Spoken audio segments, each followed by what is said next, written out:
Hi everyone, it's Valerie.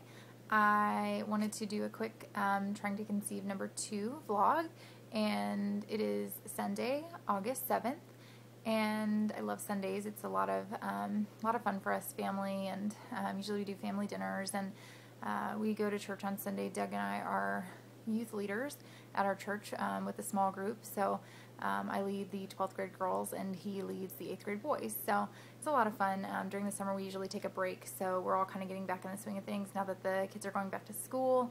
It's a lot of fun, and it was really nice just to see everybody this morning. So anyway, wanted to share that with you. It's one of my favorite days. So a couple of things I wanted to do, a little bit background of what we've been doing and kind of what we're planning on doing. So back in, I guess, September, October, we started using pre-seed, and that was what we used before our miscarriage in January. So we've been using that still pretty regularly, just around kind of O time, not really any other time of the month, but usually during that time for a couple of weeks. So I'm also taking this super strength, sorry for the glare, but Spring Valley Cranberry Urinary Tract Health Supplement.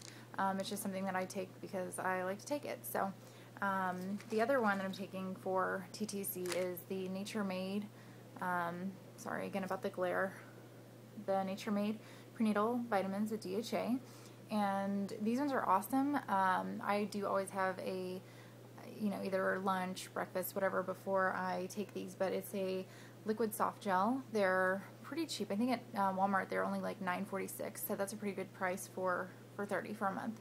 I mean, maybe that's not a good price. I probably could get them cheaper online, but anyway, I use coupons and stuff. But it has the DHA to help support the fetal brain and eye development, so I like that it has that as well. And it also has 800 micrograms of folic acid and 27 milligrams of iron. So I have typically low iron, so I like a supplement with a lot of iron. So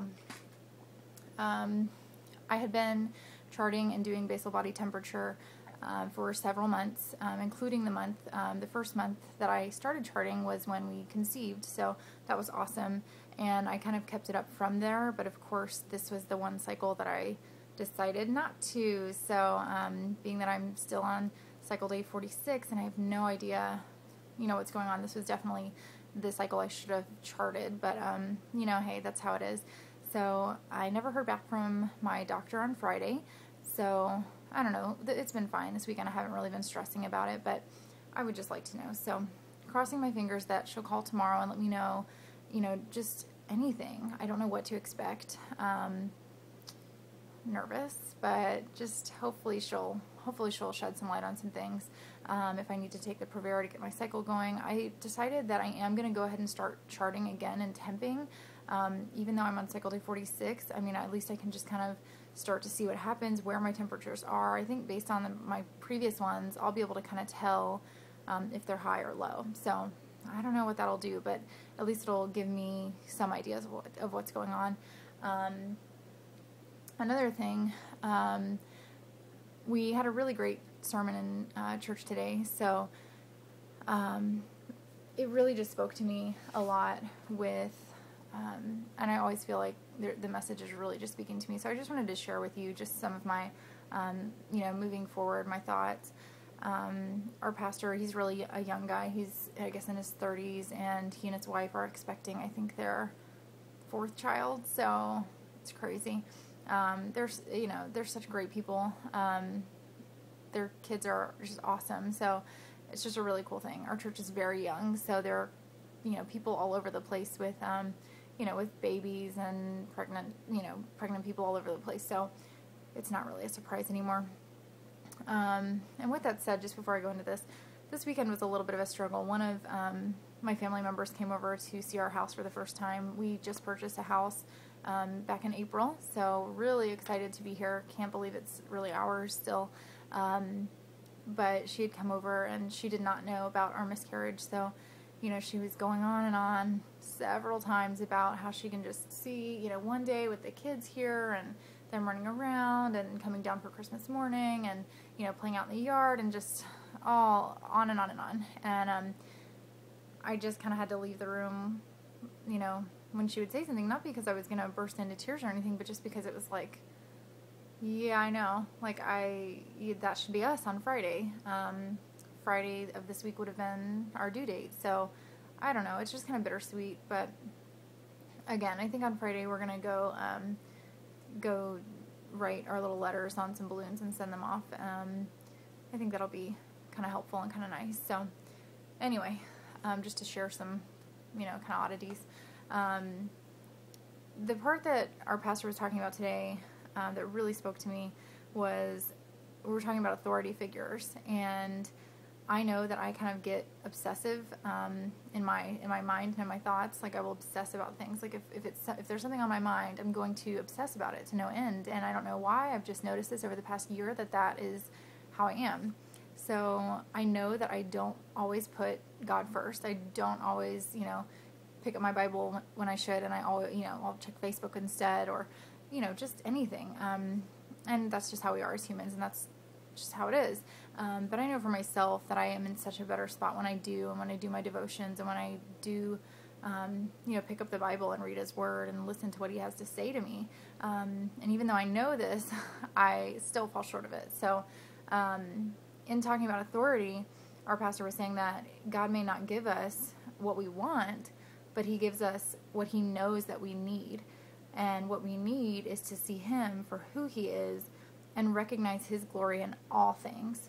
And I feel like throughout this whole year, and through our miscarriage and the pregnancy and everything, that I've had my really good, strong moments where I have, kind of recognized His glory and I wanted to give it to Him. And then there are other moments of this whole year that have just been really shaky for me. I